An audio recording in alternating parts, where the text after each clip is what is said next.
They claim that our eyes will just be either slightly different from what they are. We talk, we see things are not normal.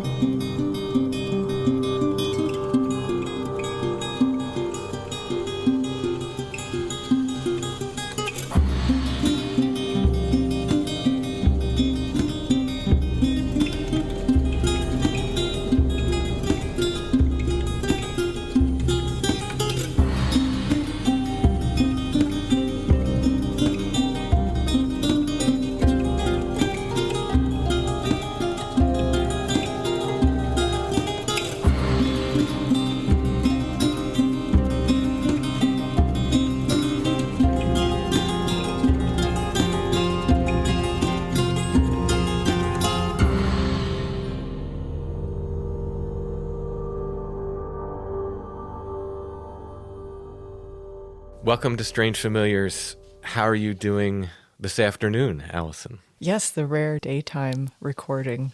Yes, because I put it off to the last moment. So we're practically live.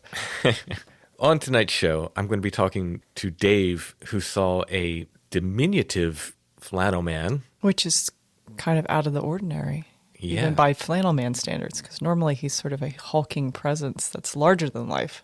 Yeah, it's very interesting, the details that Dave gives, and I have trouble not suggesting and leading the witness into other conclusions. So, yeah. Sometimes you just see a small flannel man. Sometimes a flannel man is just a flannel man. I was biting my tongue, but he also has a black dog incident to go along. Oh, here we go. Not at the same time, a separate black dog incident. And then, we talk about some other strangeness as well.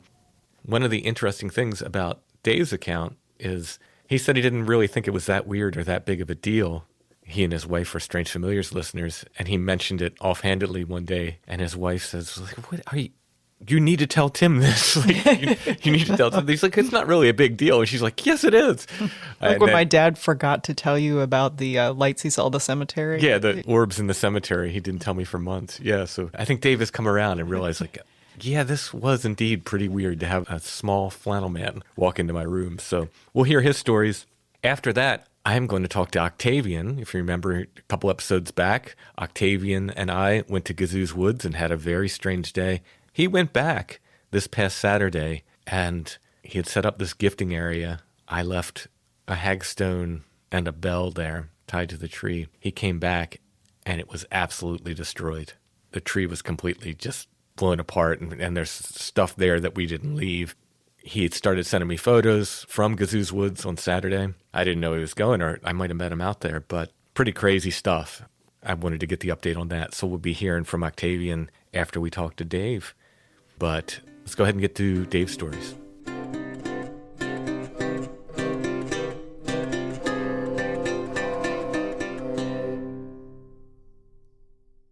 Tonight we're talking with Dave, who's got a few stories to share with us, including a flannel gnome, which I'm excited to hear about, and a black dog and more. How are you doing tonight, Dave? I'm good. Good. Thank you. How are you? I'm very good. I'm very excited to get these stories.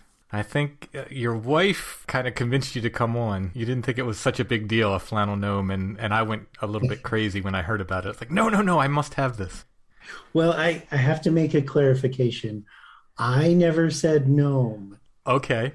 That gnome would not be correct. Okay. Is this a misreading on my part, or is that how she described it? But no, she absolutely did put gnome in the Discord chat or whatever. But I wouldn't have said gnome. Okay. Well, does it make sense to start with that story, or does it make sense to start somewhere else? Oh, sure. Let's go ahead and start with that. Okay. Well, as a little bit of a framework, I'm going to say Kate and I have been together for a while. And part of the touch point that we really connected on was I've had a lot of weird things happen in my life. And so has she. And we've shared stories. We've been together for nearly 20 years. And so now when we share stories, it's like, well, my story of blah, blah, blah. And I promise this is relevant. We were watching one of the Newkirk's live streams. Mm-hmm. Somebody brought up little people showing up in somebody's bedroom. And I offhandedly said, "Oh, yeah, you know my story about that." And my wife said, "Wait, what?" I was like, "Oh, the like not little, but like 3.5 foot tall guy that came in and stared at me." She's going, "Wait, what?" And then I had to tell her the story, and it turns out I had never told her. And again, I'll say, I promise it's relevant that I'm saying that. But I guess I'll just jump into the actual story. When I was a kid, I had a really high metabolism and I had a strange sleeping pattern of like sleep for 4 to 5 hours a night for several days in a row, and then catch up on sleep for a few days and then do the same. But my mom, she was often working like 3 part-time jobs, and I never wanted to keep her awake. So I'd stay up reading until like midnight, and then I always tried to shut the lights off at midnight. And often I would just lay in bed, staring at the ceiling, thinking about what I'd been reading or the day or whatever, until boredom became sleepiness and I'd finally fall asleep. One night, and this is like 1986 ish in a little town north of Denver, I'm just laying there staring at the ceiling, wide awake, and I saw something out of the corner of my eye. And I turned my head and I saw a foot enter the room, and then somebody walked into my room, and just very normal kind of walking, except actually there was kind of a gliding aspect to it. But they were walking normally, 1 foot in front of the other. And the other strange part of it was that it's almost like the walking was a little bit out of sync. Like it was 90% speed when the rest of the world was at 100 speed. You know what I mean? Yeah, yeah. Yeah. So it was obviously very odd. And I'm just watching it happen. My dresser was right there. So he comes in and he kind of walks around my dresser and stops like 3 or 4 feet from my bed. And because he's next to my dresser, I can tell he's about 3.5 feet tall, I'd say. And the height is why my wife said gnome, but I wouldn't say gnome at all. He actually proportionally looked pretty normal. Like if you saw him at 5 foot tall walking down the street, you wouldn't think anything of it. But he was only about 3.5 feet tall. And he had wispy gray hair, messy, and kind of big eyes, but not crazy abnormal big, just kind of big. And his head was round and maybe a little bit bigger than you might expect on most people, but still not like out of proportion. And he had a big bulby nose like an older person who had been an alcoholic for a while might have. Sure, yeah. Yeah. And he was wearing, this is all just so clear to me. He was wearing old work boots, like super old leather work boots, and his pant cuff was up a little bit on one side. Weird little details, but the boot was tied but loosely, so it reminded me of the kind of person who just kind of pushes his shoes off at night and just pushes his feet back into them in the morning. Yeah, yeah. But really old work boots and really old style, like tan rough pants, and then standard black and red flannel. And that, of course, was the part that got my wife's attention. Right, right. And I've listened to the show enough that I've heard some of the Flannel Man stories, but I had never made that connection. And he just came in, stared at me with no expression whatsoever on his face, and old, like more wrinkles than you could ever imagine being on a person, kind of old. And his eyes were dark, not like black eyes, but just dark. And after a while, poof, just gone. Like nothing happened. It's just 1 minute he's there and the next he's not. And I'd say the entire thing was probably inside 30 seconds, but at the time it seemed like several minutes. How old are you at this point? I'd say 16-ish. Oh, okay. All right. So I wasn't a little kid. Yeah. Now, And are you frightened at all? Like, that's part of this is I have the memory of an intellectual aspect of thinking I should be frightened, but I'm not. As a matter of fact, after he disappeared, I just went back to laying there in bed thinking, that was kind of weird. I should tell my friend Scott about it, because Scott was a weirdo that was like my best friend. But the thing is, the next day, I didn't ever tell him about it. It came to mind several times, but it just didn't seem that relevant or even that weird the next day. And this is where I was saying that, my wife and I tell each other a lot of stories about weird stuff that's happened between us, is I think I've never actually said it out loud because there's something in my brain that says, it's not that big a deal. It's not that weird. If I had to make a list of the 10 weirdest things that have happened to me, it wouldn't even made the top 10. Really? But now, now that I've discussed it with somebody, it's way up there in the top 3 easily. Okay, yeah. And there's a couple aspects that make it weirder for me. I mean, just having some strange little person come into your room and stare at you is weird enough. But that's not actually the weird part to me. One is that I saw the movement out of the corner of my eye about 10 seconds before he came in. So I'm not sure what made me turn my head, but it was before he came in. And 2, even though it was dark, and my room was really dark, I could see him clearly as if he were standing in early twilight kind of lighting. Mm-hmm. And that doesn't make any sense, but it was definitely, I could see every detail.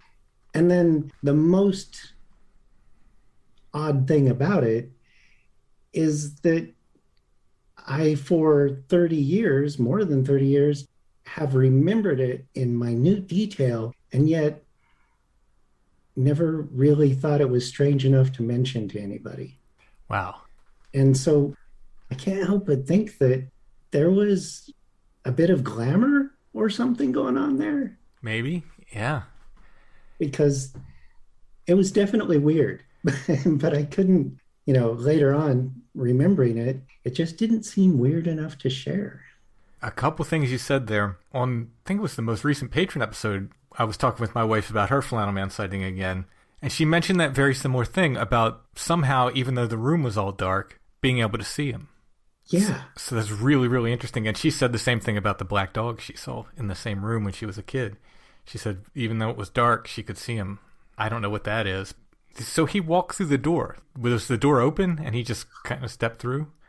Oh, right. Yeah, the door was open. Okay. So he just walked through the open doorway.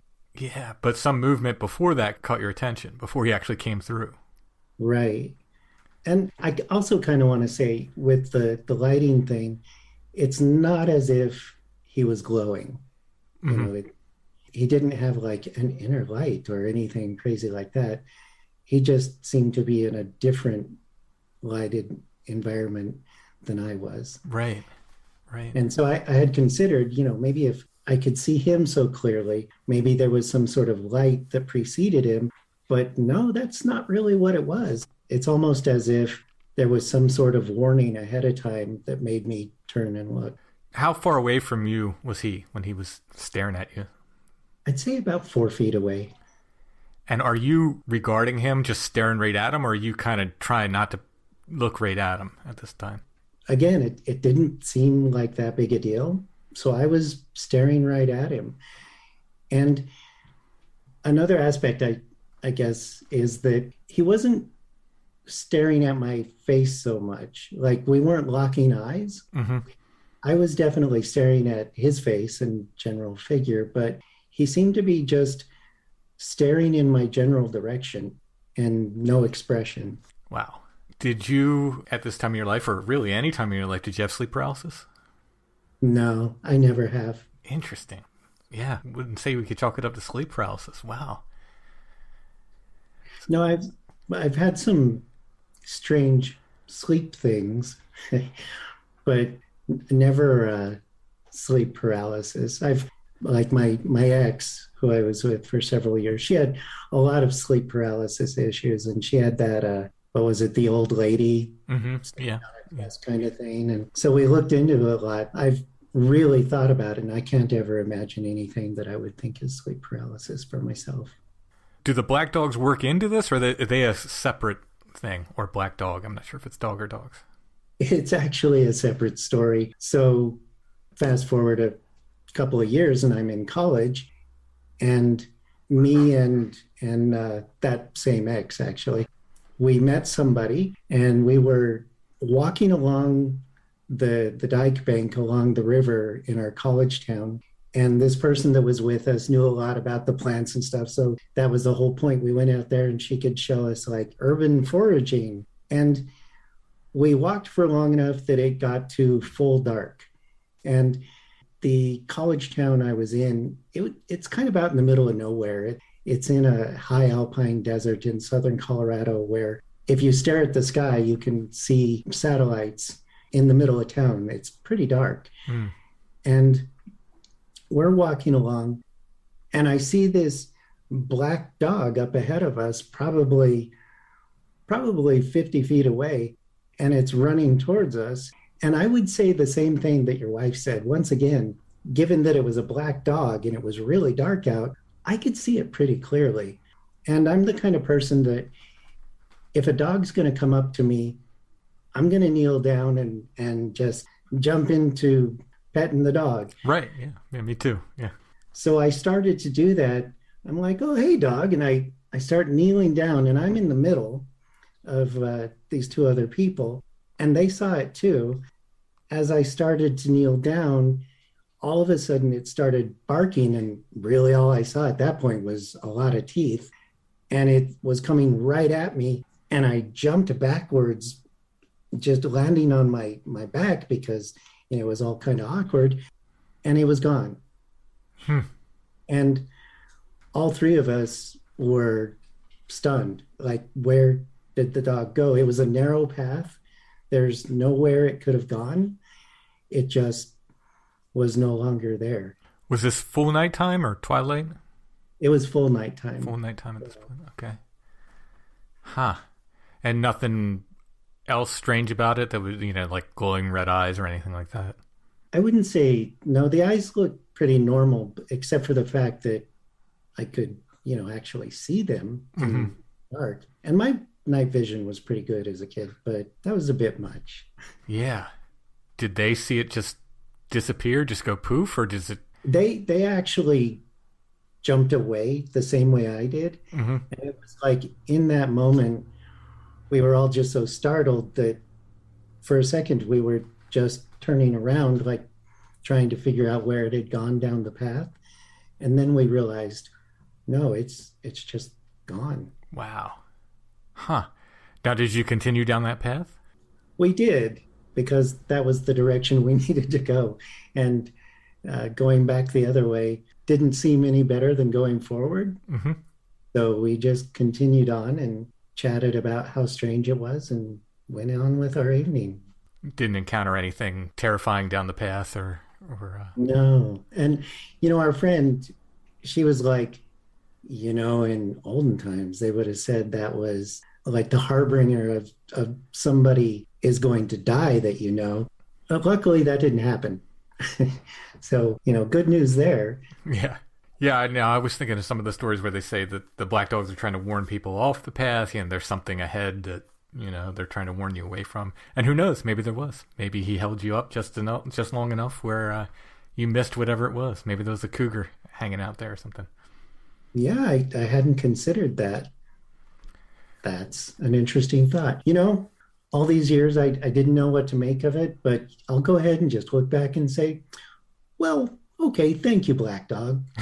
Yeah, I mean, hey, it wasn't, he didn't end up biting you. So I'd say, other than just startling you when he started barking, you can put that down as a positive. Yeah. Generally positive experience.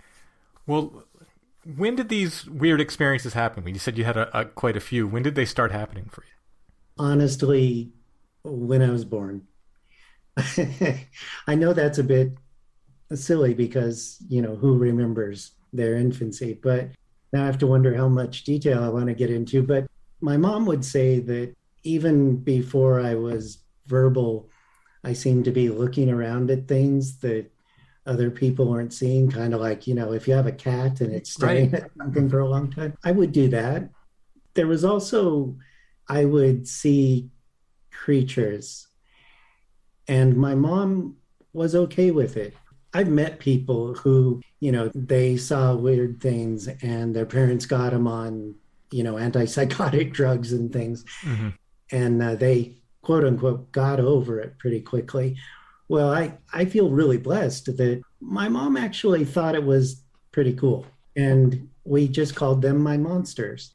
And occasionally I'd see a weird thing and I'd tell her about it. There were a couple that were static and kind of reliable. Like there was a refinery when we drove to Denver, there'd be this refinery and there was a smokestack that a fire came out of. And nearly every time, not every time, but nearly every time as we drove by, I could see a figure on the top of the smokestack, just usually sitting there or standing there. And when I stared at it for a while, suddenly I'd get the impression that it knew I could see it, and it would start dancing around and like jumping over the fire. And this was as clear to you as, if you had seen a bird alongside the road or another animal? There's always something that lets me know that it's different than normal, which is good because, at some point in my life, I started driving and it would be a real hazard otherwise. True. Yeah. Yeah. Often it's the, what I sometimes call the Predator effect, but what I'm talking about is the movie Predator, mm-hmm. or like the wavy lines you'll see on a hot day coming off of cement. Yes. Even when I see an actual thing, it'll have some of that effect on it. And most of the time, I was usually just seeing that effect in a shape. And did this continue, through into adulthood, or did this kind of fade as you got older? It still happens now, but really rarely. It definitely happened. Okay, there's a story that involves both me and my wife. We went to a place called Bishop's Castle in Colorado, which is very much worth looking up. This guy just built an entire castle stone by stone himself. It's got a big dragon on top. It's awesome. But some friends of ours were doing their engagement party at Bishop's Castle, and we showed up and looked around, and then we were going to walk over to their campsite, and doing so meant walking by this beautiful, lush forest area. And at one point, we stopped and were staring into this lush, beautiful area, Colorado lush, not so much like where you are. I imagine it's a lot greener where you are. But my wife says, if there's fairies here, they'd probably be right here. And right as she says that, I'm noticing that wavery kind of effect on a tree branch. And then it jumped off the tree branch and I saw the branch move. And then it was moving toward us, and the grass was moving, not as if somebody was tromping through it, but as if a breeze was moving through it. Mm-hmm. I was staring at it going, oh, I'm seeing one of those things. And I'm not that freaked out about it, except suddenly my wife went, what the heck? And we both looked at each other and were like, you saw that? And so this was one of those moments where it wasn't just me that saw it, but we both saw it. And it just went right past us onto, gravel, so couldn't see it anymore. But that was, I was easily in my probably late 30s at that point, I'm thinking. Yeah. I wonder sometimes if it's easier for us and the general us, I'm talking, to see these things as children if there's a, not to say they're imaginary, but if there's an imaginal component to it, if we were just more open to it in a sense as children, and it's just easier for us to, pick these things out in a sense. I don't know. Absolutely. And I think part of the reason these things have happened so much for me is because my mom was so accepting of it. As a matter of fact, I might even say she was a little encouraging of it because she thought it was neat. she didn't think it was real. I don't know what she thinks now, but she thought it was fun. And because of that, it was okay for me to express it and continue seeing these things. Mm-hmm. And I honestly believe that everybody has a lot of weird experiences. It's just that most people we're trained not to accept it, so they modify it in their brain. It gets filtered through the acceptable behavior kind of area of your brain, and so you just don't think of it. Yeah, absolutely. If I were to take a hard skeptic to some of these places where we see lights, they would say that they're anything but weird, and I would say, well, what are they then? You need to explain what they are. And, they would just never accept it. If they could see them at all. They might not even be, might be the kind of thing where they go out there and say, no, I don't see what you're talking about. Right. I think I've even experienced that. Oh, really? With light specifically, or with something else? Well, there was in Alamosa, when I was talking about it gets really dark and you can see satellites go by. There were nights in Alamosa where we'd lay around and we'd watch for UFOs. It's kind of a UFO-heavy area. It's where the first unusual animal deaths occurred in the U.S., or at least that's what I'm told, as in cattle mutilations. Gotcha. But we would just go out to a dark place and, lay on our backs and stare at the sky. And I never saw anything overt like orbs flying around or anything like that. But you could see these tiny pinpricks of light going across the sky, and those would be satellites.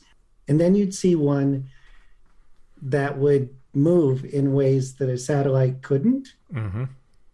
And we would just speculate on what it was. And if there was a hardcore skeptic with us, they would say, no, that's not what it's doing. Mm. But it would be very clear to all the rest of us that no, that one went in a whole semicircle. I'm really certain satellites don't do that. Right. Yeah, they have a pretty prescribed path. Yeah. Where I went to school was the San Luis Valley in Colorado, and there's a lot of strange things that happen there too. It's a pretty touched place. But another kind of interesting thing that Kate picked out was once while I was down there, one of the local girls who went to school there and a group of us, she wanted to take us out to this place where they would hang out when they were in high school. And you could drive out for a while, and it's high alpine desert, and it's all scrub and, some bushes. And you can drive for a while, but after a while, there's no road and you can't drive anymore. And it's pretty late. And we get there and we park the car and we walk for a couple of miles in the dark. And we get to this place where there used to be a bridge over a little river. And apparently that was just a place to hang out when she was a kid. And we're sitting there and we're chatting. And then we just all got really quiet. One of those moments where a stillness came over all of us. And then we heard what sounded like a car door slamming. Mm. I've heard that. Not in the direction of our car. Mm-hmm. And the first thing we did was look back in the direction of where our car was, because, you don't want somebody messing with your car.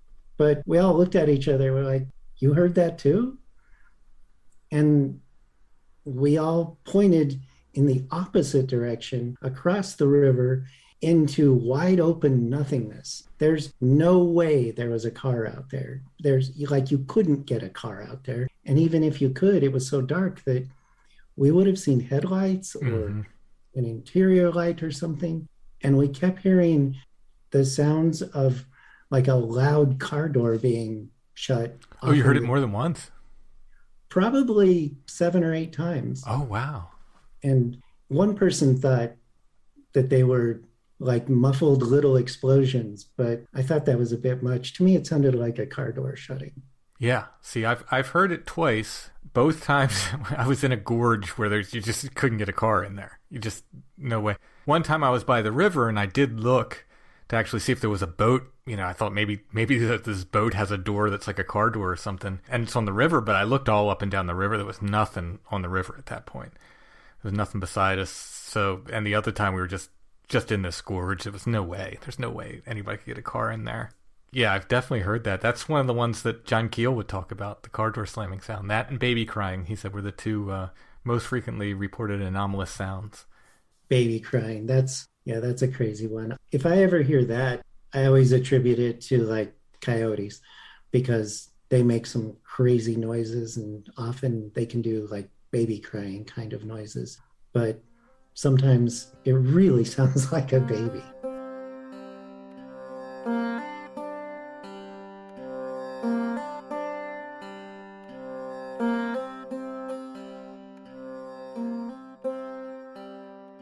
If you have a puppy and you need help with training for things like potty training, mouthing and biting, fear and nervousness, barking, chewing on furniture, shoes, and other things your puppy shouldn't be chewing on, crate training, hyperactivity issue, leash training, and more, 90 Days to the Perfect Puppy can help you. They have a relationship-based approach that helps you and your puppy become perfect for each other.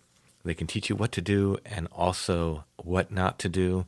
90 Days to the Perfect Puppy has online sources like video lessons, a secret Facebook group. One-on-one options are, of course, available. You can find them at sithappens.us.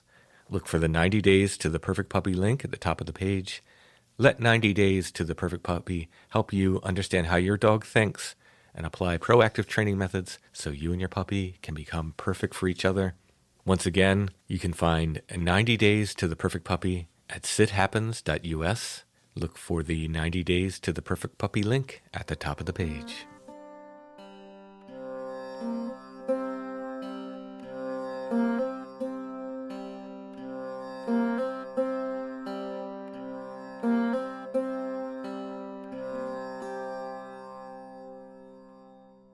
When I was much younger, like 8, there was once when my mom was like, you have to take a bath, you have to take a bath, you have to take a bath. I was putting it off. And then I was going to go to bed. And she's like, nope, you put it off all day. I don't care. You have to take a bath. I don't care how late it is. Go do it. And I'm like, oh, fine. And I filled up the tub and got in. And then after a little while of being in there, I suddenly got this building fear. And there was this tiny little like 9-inch by 9-inch window above the bathtub. The place we lived in, that window outside would have been about 10 or 12 feet off the ground. And inside it was just high enough that I'd have to like stand on my tiptoes as a kid to look out it. But I just got this wash of fear, and I was certain that there was an old hag looking in the window.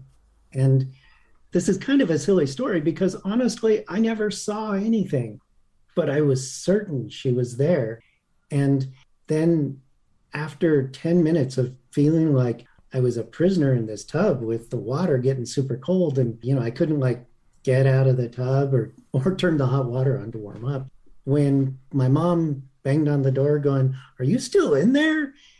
And all of a sudden the whole thing dropped like a curtain dropping. Mm-hmm. And I felt fine. And I'm like, yes. And I jumped up, put a towel around me, and ran out of the bathroom. And like I said, I never saw anything, but the feeling was one of the most intense feelings I've ever had. And did you ever have that before or after that? No. See, that's the interesting part. Yeah. I did tell somebody about that, one of my neighborhood friends. And that sort of leads into another one of my wife's favorite stories, which is my friend said it was the lady from the railroad tracks. And there was a story about a woman who wanted to marry the devil. It's such a cheesy story. And so she put on a wedding dress and went out to the railroad tracks where she was supposed to meet him. And of course, it was a big trick, and she got ran over by the train. And then she's cursed to walk up and down the tracks. Well, the reason I heard this story as a kid was because I was about 5 years old, and I would occasionally see, like, off in the distance, like wisps of of white fabric moving around. And I could swear it was a person. And I said something about it. And my brother and sisters laughed at me and they're like, oh, you're seeing the lady on the railroad tracks. And I was like, wait, what are we talking about? And then I heard the story. And, as an adult, I'm thinking that was a good story to keep kids off the railroad tracks, especially at night. Yeah. But at the same time, I really was seeing something out there before I heard the story. So I'm theorizing, but I kind of feel like decades of that story being told kind of turned into something. Yes. Yeah, and I didn't want to mess with it. I don't know. Obviously, I don't know, but I've had the same thought about so much of these local folklore stories that I can find no evidence for a lot of these stories. I did it with the witch cloud, the haunted bridges, and there's another story about another haunted bridge I'm pursuing right now, and it's just supposed car accident on the bridge, and a woman lost her arm trying to hold on as the car went over the bridge, and she supposedly haunts the bridge looking for her lost arm. You see a one-armed specter or something, and there's no record of this accident ever happening. I can find no record whatsoever, but yet people report seeing these things over and over again, and just begin to wonder, like, what is it about these stories or the crybaby bridges all over the United States where people, it's this very similar story, and there's no way that many school buses full of kids, crashed. But yeah, these stories get this energy put into them over years and years, I think, of people telling them. And yeah, I think there's something that happens with them. It kind of makes me cognizant of what stories I tell. Yeah. What am I feeding? Yeah. Going back to when I was like 10, some kids moved into the neighborhood, into this house that had been sitting empty for a little while, and they were my age. And so I made friends with them and would hang out. And the mom was really happy that they were making friends, so she insisted that I come stay the night at their place. We, do whatever dumb little kids do, and then we went to bed. And I'm laying there thinking, oh, I need to use the bathroom. And I get up and go to the door of their room and lean my head out, and I can hear water running. Like, that's weird. Why is somebody taking a bath in the middle of the night? And I go back and lay down, and my bladder, after a while, says, nope, this has got to happen. So get up again, and I look down the hallway, and I realize the bathroom door is open, and there aren't any lights on. I'm like, that's weird. And I go charging down there, and there's nobody in there, but the bathtub water is running. And so I do my thing, shut the water off, and go back to bed. And the next day, I'm like, hey, your water was running last night. And she's like, oh, and shakes her head. That keeps happening. It's so annoying. Well, I got home, and, my sister is there, and she's like, well, how was that? And I told her all the dumb stuff, and then I told her, it's kind of weird, they're having a plumbing problem, the water keeps running in the bathtub. And she said, oh, that was where Mike died. Mike who? And my sister is 8 years older than me, and so this guy that was like in the grade above her killed himself in that bathtub. And then his family moved out, and it sat empty for a while. And then these people moved in, and the water keeps coming on. And of course, I had to rush back and tell them that, and then they moved out soon after. Back in Alamosa, where I went to college, my girlfriend at the time was doing photography, and finals were coming up, and she needed to go she had access to the art building, and she needed to go into the dark room there. And she's like, but I don't want to go by myself. Nobody's over there. It's dark. So me and my friend went with her, and we're just hanging out in the hallway, chatting or staring or whatever, because it's really late at night. And the janitor comes down the hallway, and he looks kind of annoyed that we're there. And he's got this big ring of keys, and he looks at it and sort of grumbles and goes by us, goes into the bathroom. I never realized how many of my stories involve the bathroom. But he went in the bathroom, and after a while, he didn't come out. And I'm going, well, now I have to use the bathroom, and he's probably in there cleaning it. And I went in there, and there was nobody in there. And he had one of those carts, that has all the cleaning stuff on it. And he was pushing that, and he dragged it into the bathroom. And I thought, oh, okay, there's this door over here. And I opened it, and it was just a door of shelves. It just supplies. And looked all over the place, and there was nowhere he could have gone. And I came back out, and I'm like, so, Scott, you really saw that guy, right? That wasn't just me. He's like, yeah, what?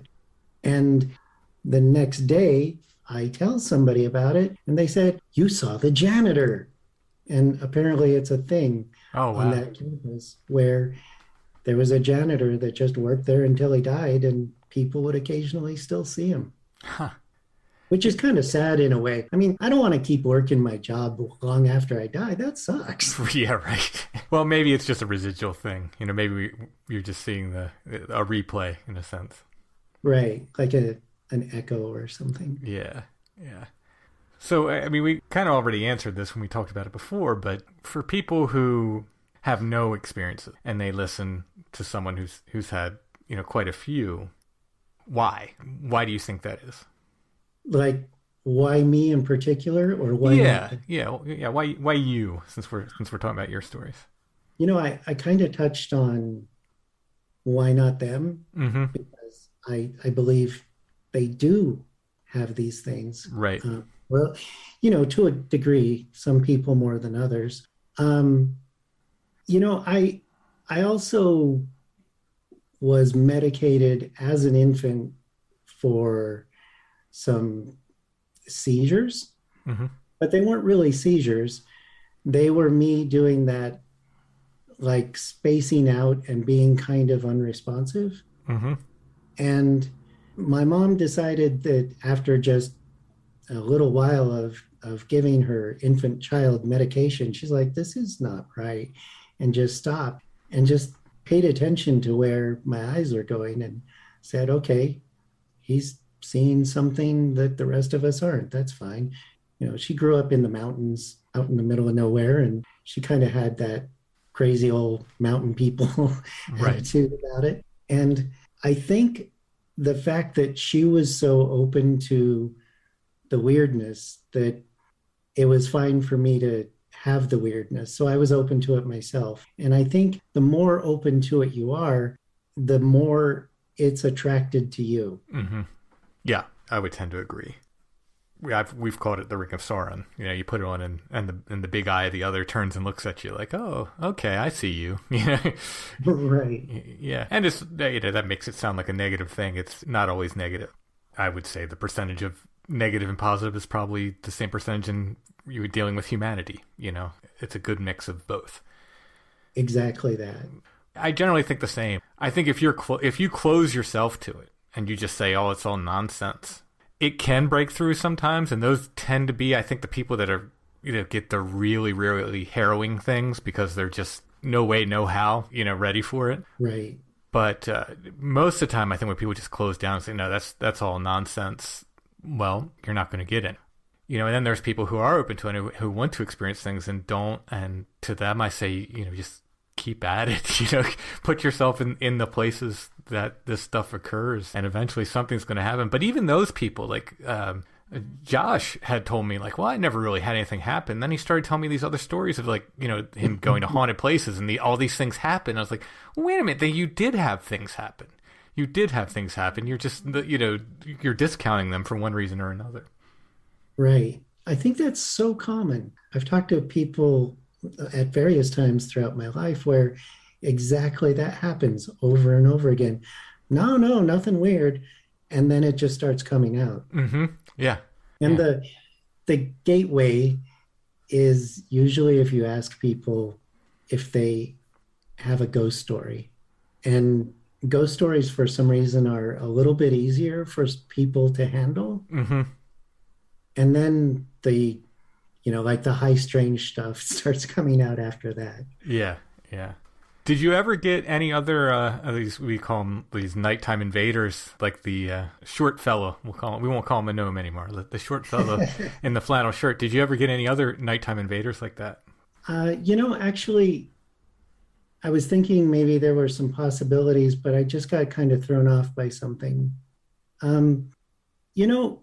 I, in various places that I've lived, have woken up in the night or the day after, suddenly had a memory of that moment with the little flannel guy and just thought of it as, oh yeah, I remember when that happened. Mm-hmm. But now that I'm thinking of the way that event kind of suppressed my ability to really think about what was happening, now I'm wondering if it happened again and it just got pushed into being a memory of the first time. Yeah, so I had to tread carefully here because I don't want to, lead the witness, so to speak. But yeah, I've wondered similar things, and parts of your description of them have made me wonder. Like, I wonder if something else is going on there. Actually, as that occurred to me, I got kind of a tingly feeling all over, and it seems like a thing. And you were here to see me realize it. Well, I hope it's for better and not for worse. It doesn't seem like a bad thing. It just seems like a hard to understand thing. Mm-hmm. Yeah, and these, whatever they are, and I've had, a few of them myself, and again, suspicions like you, suspicions that I have more often than I've realized. But the times I've realized it, on one hand, they seem more real than your nightstand. And on the other, there's something off about it. Right. There's that quality that says something isn't right about this. And it's sometimes kind of hard to pin down what it is. Yeah. Yeah. And like when you mentioned like the speed was off, but not like it was in slow motion. It was just off. That seems right in a way to me. Like when I'm thinking about mine, it's like, yeah, there's something about the way they move. It's like it's not in sync with us. Right. And kind of an odd aspect of that is I know that to be the case, but it's not like there was anything else moving in my room that I could judge it against. But I absolutely know that it was kind of the wrong speed. Mm-hmm. Yeah. So you've spoken to a lot of people and heard a lot of stories. Do you have any recurring theories that you think these things are? Yeah, I allow myself to change daily on this. I don't know. I think there's something about that buffalo plaid pattern for sure. And this is based on I draw a lot of it. And one night I was doing a particularly intense drawing of buffalo plaid and literally caught something in my peripheral just walk by me in the house. One of the few things I've seen here is that we bought Allison's grandparents' house, and her grandmother told us it was haunted. And I've seen two things now, and that was one of the two things I've seen. It was just looked like somebody just walked by. In fact, I thought one of my kids was up, and I went looking like, it's 2 a.m. or whatever. I'm like, what are they, what's he doing up? There was nothing, nobody. But I was working very intently on this red and black, buffalo plaid kind of pattern in this drawing. So I think there's something to that. I think that's why these entities show up wearing it. But what it is exactly, I don't know. Yeah, I think for me when I was a kid, before the 90s, when plaid got so popular among the alternative youth, I think that I always associated that pattern of plaid as being something that old people wore as a work shirt. Mm-hmm. And so to me, it had like an old-timey kind of feeling. I wouldn't say that anymore, but at the time it did. So it was like a harken back to previous times in a way. Yeah. Is there any chance that there's a connection to people's sightings, including your own, and mining country? Well, that's another thing I've gotten into. It's what I call buried treasure theory. One of the things when I find these places where people are having repeat encounters or the so-called window areas where people are having encounters with multiple different things, one of the things I look for is something buried in the ground or someplace where people have been digging into the ground, like a mine, anything like that, or stories of buried treasure, et cetera, and it's coming up with as much frequency as creeks was another one, like running water was another thing I would check in. But this is coming up super frequently now, where it's like almost every single time. Every one of these places I go, it's like, okay, where have people been digging in the ground? And I've been spending a lot of time in Gettysburg lately, and the whole, besides having a number of quarries there, I mean, there's the whole place that people have been digging in the ground since, the battle. They've been digging out relics. So yes, I think absolutely. I think, Bigfoot sightings, all this stuff occurs near mines all the time. Right. Well, I get to check that box because the town I grew up in was based on coal mining.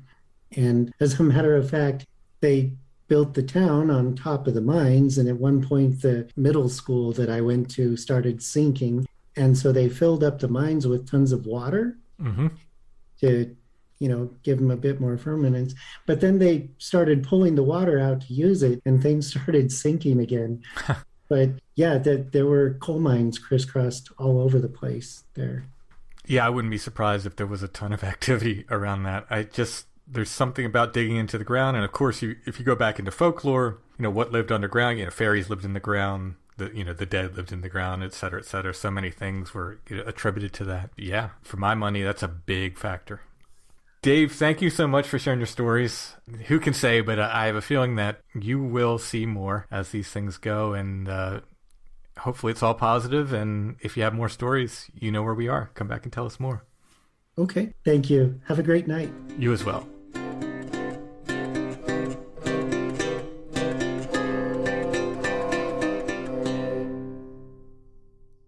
All right, and now we're going to hear from Octavion again. He had this pretty interesting day out at Gazoo's woods. He heard some sounds and stuff too while he was there, but the stuff he found at that gifting site, which was kind of a triple tree, 3 trees grown from one stump essentially, and it was all torn apart, and then other things were left there. Some very interesting things, as you will hear. Gazoo's woods continues to bring the weirdness. So let's go ahead and talk to Octavion.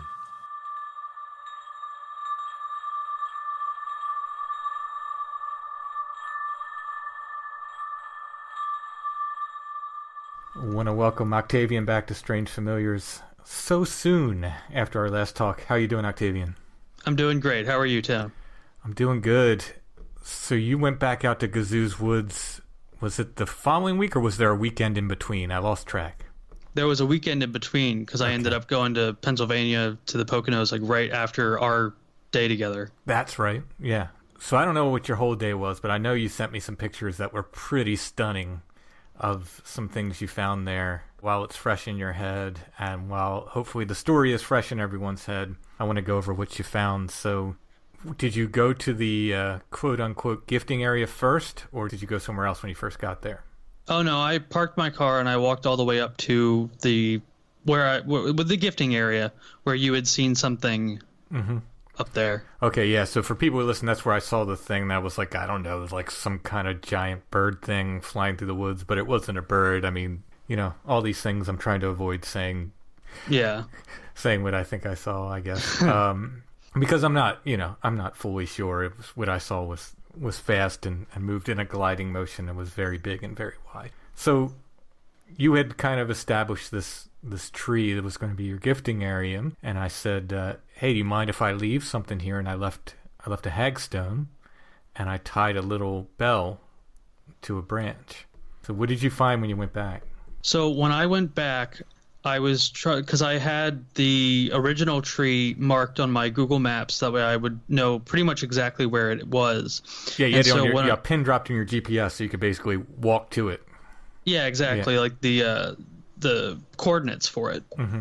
So I walked to where it was on my phone, and I wasn't seeing it. And the reason why I picked out the tree that I did was because it was 3 tree trunks on one base, like one stump. Yeah, without knowing that, by the way, that we choose triple trees to use as gifting spots a lot, often, not always, but often as well. So it was interesting that you chose that. I forgot to mention that, but yeah, we call them triple trees. But yeah. Yeah, I didn't know that until just now. Okay. So, yeah, I found that tree, and I was going to make that my offering spot. And so when I got there, I couldn't find it right away, but I noticed a bunch of trees or branches and trunks were knocked down. And so I'm looking around, and I didn't really put it together. And so I was like, all right, well, let me just leave this in another area that I find suitable. And I found a very big trunk.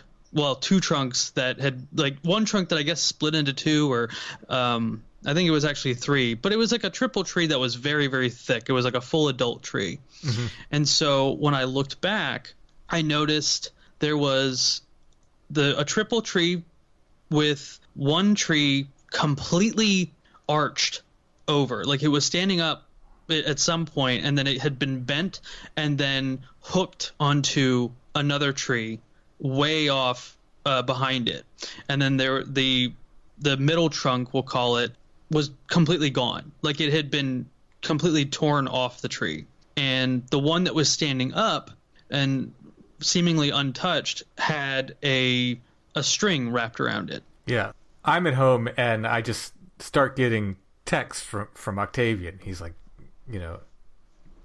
look at this, and he starts. I'm like, wait a minute, what are you sending me pictures of?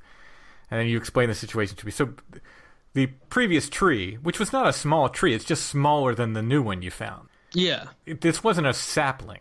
This was a tree that was there. Exactly. Yeah. It's essentially torn apart. Yeah. And I asked you, I said, is my bell there? And I couldn't find it. Yeah. And you said, but I found the string, and you sent me a picture. I said, that's not the string I left. I left a very thin piece of twine that the bell was tied to, like it's completely natural, like hemp twine. Because I don't leave anything unnatural, at gifting sites in the woods. It's all, This almost had the quality of a shoelace. Yeah, you sent me a picture of it. I'm like, what the heck? Or like a hoodie cord or something. Mm-hmm. Yeah. So there's a different piece of string there. Yeah, exactly. Yeah, and you didn't find the bell or my string, right? No, or the hagstone. All gone. But I tried very hard to verify that was the tree that we were using, or that I was going to use, because I looked all around and I didn't see anything else that looked anything similar to what that tree looked like. Yeah, and this isn't 10 miles deep in the forest. This is right on the trail. Yeah, this is directly off a trail in a fairly open piece of woods, so there's not too many things that you could be mistaken with here. Yeah, and I was looking around, and then it was just so odd, because I was seeing stuff hooked and what I thought was a structure, and then it wasn't a structure, and then I looked again and I was like, oh, okay, there's more to it than I originally saw. That is not, it didn't fall there. Whatever happened, this was not a natural falling formation. Wow. So you're sending me pictures of all of this, and I'm completely blown away, and then you found something else there. Oh, yes, I did. I found our old favorite, a mylar balloon, about 5 or 6 steps from the tree. Amazing. Yeah. That was not... I would have totally noticed that when we were there before. Absolutely. I absolutely would have noticed that before. Wow. Wow. Oh, my goodness. Did you hear the tapping or anything while you were there? Well, the best way I can describe it, and I think I texted it to you, I said that it sounded like there were noises all around me. It was a windy day, but it was very easy to differentiate the sound of a squeaky tree or a tree knocking into another tree because of the wind. But there were a couple pretty pronounced knocks, and then it sounded like if you've ever been in a car and you've like the engine's really hot or something like that, and you hear kind of like a metallic popping sound as the engine is settling. Yeah. That's what I heard about 4 or 5 feet behind me. In the same area? Yes. Yeah, genuine weirdness. There's genuine weirdness going on there. And there was something that I didn't tell you about. So the thing that I left there, it was it's a bowl with, it's like I don't know if it's actually wood, but it has a wood staining on it. And on each side of it are runes. Yeah, you put a photo of it up somewhere. It was on Instagram, somewhere I saw a photo. Yeah, on the Strange Dominions Instagram. Okay. And I put in it's like a wooden pendant that I must have gotten from some Etsy order. I'm like 90% sure. And then it wasn't a crystal. It was like a gem of some kind that I had lying around. And due to some other information that I was reading about at the time, I took a cone incense. I put it in the bowl, and I lit it, and I let it burn and try and get the fragrance to surround the offering site as much as possible. And I waited until it went out. I tried to like stomp it, like really put it out with something, with like the base of my key ring or something like that. And so after I had texted you, I waited around for a little while just to see what else I could hear, and then I left. So I left the area, and in my mind, I got I guess maybe this is from being in the Boy Scouts, but I got very worried that the incense wasn't out. And I was like, it's windy, like it would be just my luck that the bowl would tip over and the whole forest would go up because of my stupid incense. And so I drove all the way back. I was about to get on the highway from Gazoo's, and I get back, and it was out. It was fine. But on the way up the trail, I kept hearing some knocking. I was like, all right, well, I don't feel comfortable leaving just yet. There's just something I feel like I need to do. So I walked back to the area where you and I had seen, well, something near the pavilion. And I checked on the makeshift bushcraft structures that we had found. Yeah. And I decided, I want to go back to the trail and try and look from where we were standing at what Tim saw and see like what I could see. There is now a very pronounced bended tree right in front of that trail, exactly where we were standing. Oh, wow. So, yeah. Yeah, I don't know. That place is truly weird. You know, we had, I guess, some rain and some ice, but we didn't get like the crazy ice storm that they said we were going to get. No, not at all. We got a little bit of rain and a little bit of ice. And again, that triple tree that was torn apart, it wasn't a sapling. Mm-mm. You know, that was not a baby tree. It wasn't a sapling. And you can say what you want, but the likelihood of a storm doing what happened to that tree is so far-fetched to me. And to just that tree, it's not like the whole woods were torn down. No. Yeah, it's completely bizarre. So I will go back and check as soon as I can and see what else I can see. I'm very interested to see the bend and the other area. Did you happen to look in those structures? Because I remember we were kind of kicking ourselves for not looking in those structures. Oh, you know what? I don't know why that slipped my mind. I didn't even think to do that. It's okay. It slipped our mind that day as well.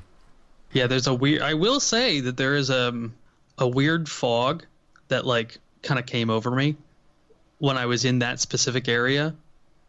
So I don't know if that says anything, but. So I got this email from a listener. I'll read you.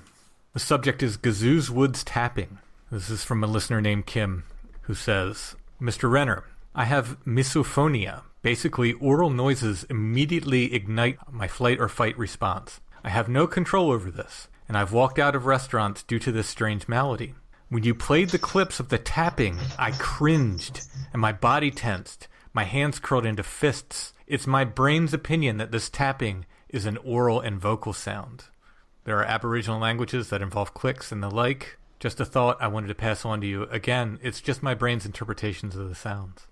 So. That's really weird because you did not share this email with me until just now, and I don't believe I've ever mentioned it to you or anyone.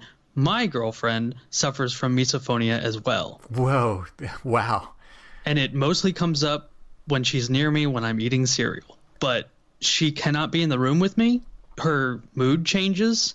It's a very, very deep-seated thing. It's not just, I don't like the way that sounds. Like, it affects your emotions. Mm-hmm. So, did she happen to listen to the episode? Yes. Okay. But I don't think she heard it as well. I don't think it quite hit her that way. Yeah, well, I'm interested if she would have put headphones on and listened to that clicking and see what she thinks. I might have to do that now. See if she'll listen to it again with headphones on. That'd be a very interesting experiment. Yeah, because that's really interesting. Not once did I think it was... Well, someone said, crows can click. And again, maybe, but they would have had to follow us all day long, for that to be the case. Yeah, and the responses we were getting when you were playing with it, I don't know, it just doesn't quite feel like some animal. Yeah, the one response in particular was the exact pattern I did. I wish it would have came through on the recording. It just didn't. Yeah. But, well, Octavian, thanks again. I mean, I don't know what to say other than Gazoo's is just a very, very weird place. And I imagine I'll be going back. I imagine you'll be going back. And I imagine we'll be going back together. So... Absolutely. I think a night hike is necessary. I will see you in the woods. Give your podcast once again. It is Strange Dominions Podcast. Just look up like www.strangedominionspodcast.com. We are on YouTube. We are on Spotify. Anywhere you get your podcasts, we're there. All right. Thanks for sharing the update from Gazoo's because, wow, I had to get that. All right. We'll talk to you again soon. Thanks so much.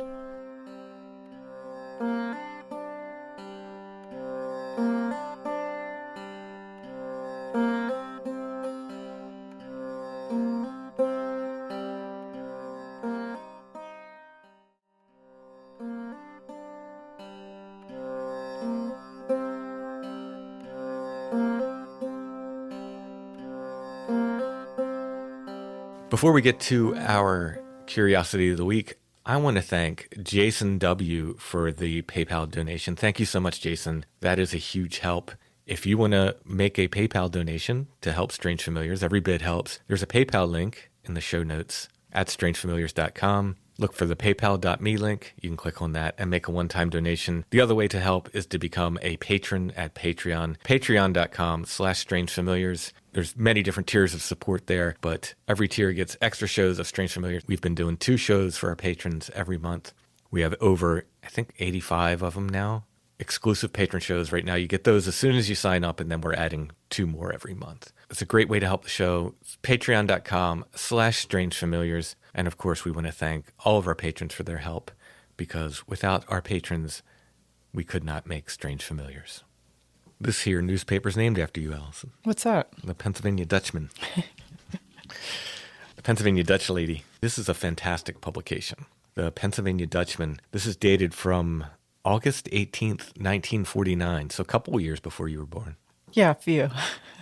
The Pennsylvania Dutchman, the subtitle of it is The Weekly Devoted to Pennsylvania Dutch Culture. It was a weekly newspaper. A weekly newspaper is hard to put out generally, but then to have such a kind of niche. Yeah. I think later on it became just the Dutchman, and then it became one of the Pennsylvania Folklore magazines. I forget which one. I don't think it was Folklore Quarterly. It might have just been Pennsylvania Folklore. I forget, but this turned into an actual Pennsylvania Folklore publication eventually. There's a lot of folklore in the Pennsylvania Dutchman. It's not all 101 things to do with lard, which is what you would assume Pennsylvania Dutchman would be about. There are some recipes in there. So. There is a lard quotient. I'm not promising this to be lard-free, but a lot of stories we get from Strange Familiars come from Pennsylvania Dutchman. I have a fairly complete back issue collection. I'm missing a few here and there, but it's such an excellent source for folklore. And this particular issue... This is volume 1, number 16 from 1949. It's like a newspaper at this point. It's it's newsprint. But this has John George Homan, Man of Many Parts. And it tells about the author of The Long Lost Friend. And in fact, when we did our show on John Homan, when this was our main source, this article. Yeah, and then it led to being able to find some of the more primary source material in the census and stuff from the clues that we got here. Yeah. Yeah, so it's an excellent article on John George Homan. There's other articles in there. There's an article on funeral customs and some other kind of folklore. And there's an article on the Angst family, which we found interesting. Yeah, so these are not easy to find. Usually you find them in lots, if you find them at all, and they're quite expensive. but I happen to have an extra copy of this particular issue. So we are making that the Curiosity of the Week. If you go to the show notes for this episode at strangefamiliars.com, you will see an image of this. If you click on that, it'll take you to our Etsy shop where you can purchase this and a few other Curiosities of the Week that we have left, and a lot of old photos Allison has added. Antique photography section is beefed up at the Etsy shop. Is swole the right word? I don't think it is. I don't know. Let's go ahead and say it is. We have Strange Familiars t-shirts there. Somehow we still have all sizes, small through 3XL right now. Get them while they're hot. There's some original artwork there from me. I might be adding an original Bigfoot piece, a small watercolor sometime soon, but there's original art in there. There's prints of my artwork. You can get all of my books there when you get them from our Etsy shop. They come signed. Our shop name is Lost Grave. If you type in Strange Familiars, you should see our stuff pop up.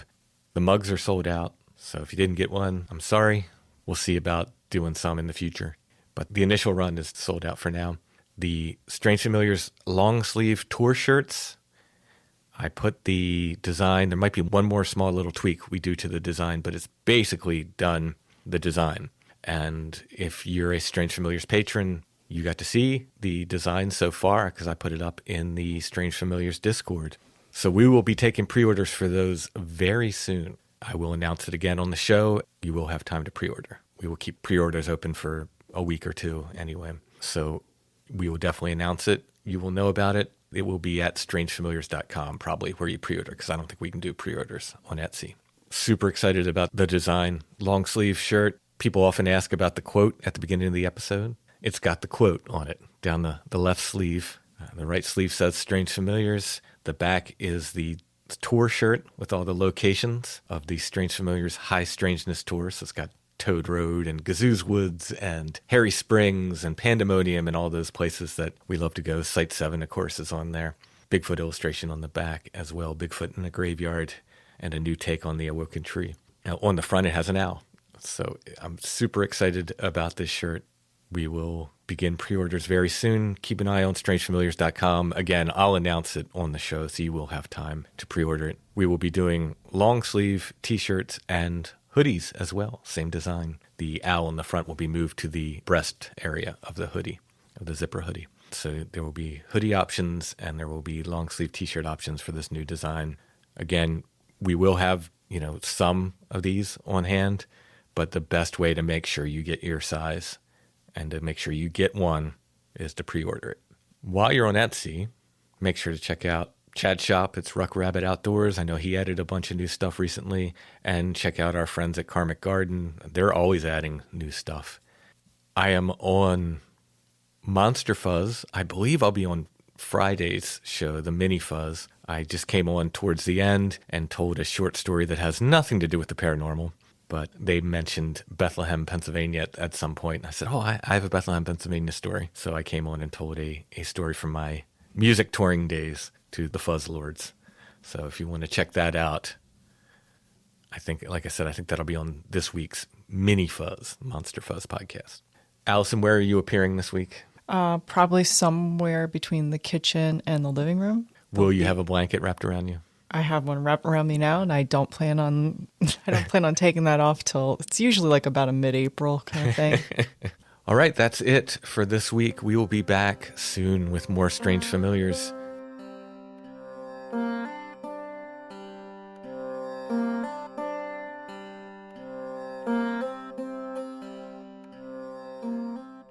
Strange Familiars is a production of Dark Holler Arts, music, books, art, podcasts, and more. Intro and background music is by Stone Breath. Hey, that's my band. If you want to hear more or purchase music by Stone Breath, you can go to stonebreath.bandcamp.com. You can also get Strange Familiars episode 300 there, The Witch Cloud. That's also on Etsy, by the way. You can purchase it either place.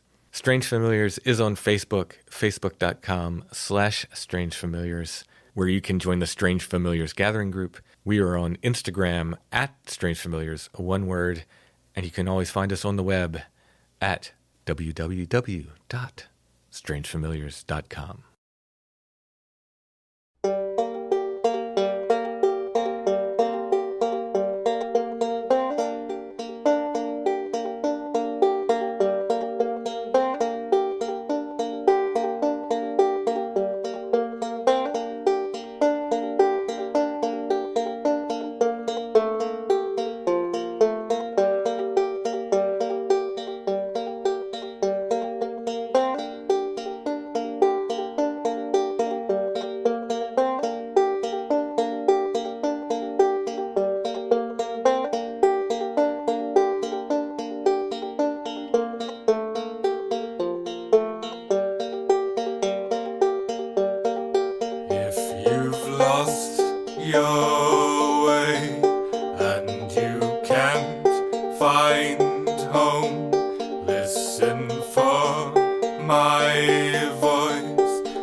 my way, and I have no home. Sing the night bird's song as I wait for daylight.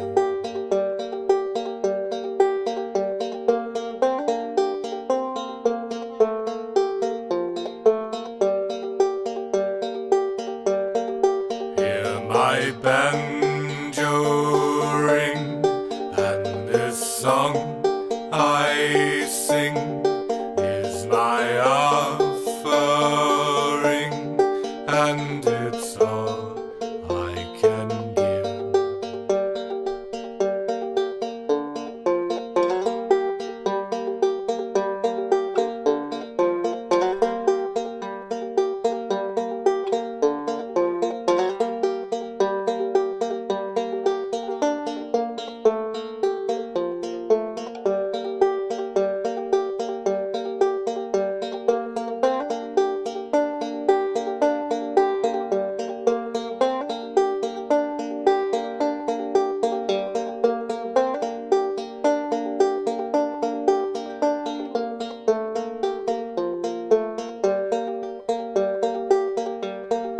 And it's step by step on the winding way, moonlight on the leaves as we walk through the night.